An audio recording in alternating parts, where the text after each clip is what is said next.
लल्लू सिंह के संविधान बदलने के बयान पर बवाल। सपा जिला अध्यक्ष जंग बहादुर यादव ने दी अपनी प्रतिक्रिया। फैजाबाद अयोध्या से बीजेपी उम्मीदवार लल्लू सिंह ने दिया था बयान। सरकार बनाने के लिए 272 सांसद चाहिए, लेकिन संविधान संशोधन या संविधान बदलने के लिए 2/3 बहुमत चाहिए। नियम बदलना होगा और संविधान भी बदलना होगा।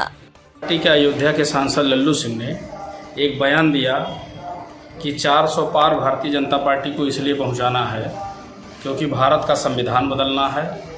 भारत के संविधान में परिवर्तन करना है। मैं भारतीय जनता पार्टी से पूछना चाहता हूं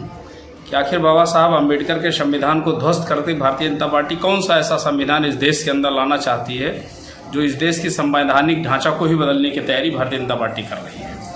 हम अम्बेडकर नगर की जनता के साथ साथ सभी से अपील करेंगे कि आज 14 अप्रैल बाबा साहब अम्बेडकर की जयंती है। आज के दिन हम सारे लोग यह प्रतिज्ञा कर लें कि भारतीय जनता पार्टी के 400 पार का सपना तो पूरा होने ही नहीं देंगे, अपितु भारतीय जनता पार्टी को बुरी तरीके से सत्ता से बाहर करते हुए बाबा साहब अम्बेडकर के संवैधानिक व्यवस्था के तहत भारतीय संविधान में जो शिक्षा का अधिकार है, स्वतंत्रता का अधिकार है,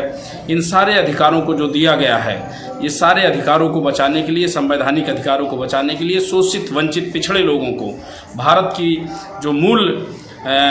ढांचा है, संविधान का जो मूल धारा है, उसमें जो जोड़ा गया है, भारतीय जनता पार्टी की मंशा है कि चंद उद्योगपतियों के द्वारा इस देश पर कब्जा किया जाए और इस देश पर कब्जा करने के बाद इस देश में फिर से जमींदारी व्यवस्था लागू करते हुए शोषित, वंचित, पीड़ित लोगों के अधिकारों को समाप्त करते और संविधान को बदल करके देश में कौन सा संविधान लाना चाहती है, यह देश की जनता को भी विचारना चाहिए। और मैं धन्यवाद दूंगा लल्लू सिंह जी को कि कम से कम आपने भारतीय जनता पार्टी की जो मंशा थी उसको स्पष्ट कर दिया ताकि जनता सचेत हो जाए और इस चुनाव में भारतीय जनता पार्टी को बुरी तरीके से हरा करके बाबा साहब अम्बेडकर के संविधान को बचाएगी और श्री अखिलेश यादव जी इस देश की राजनीतिक व्यवस्था में मजबूती से भर करके माननीय कांसी राम का और स्वर्गीय मुलायम सिंह यादव जी का जो सपना अधूरा है, डॉक्टर अम्बेडकर का जो सपना अधूरा है, उस भारत के संविधान की रक्षा भी करेंगे।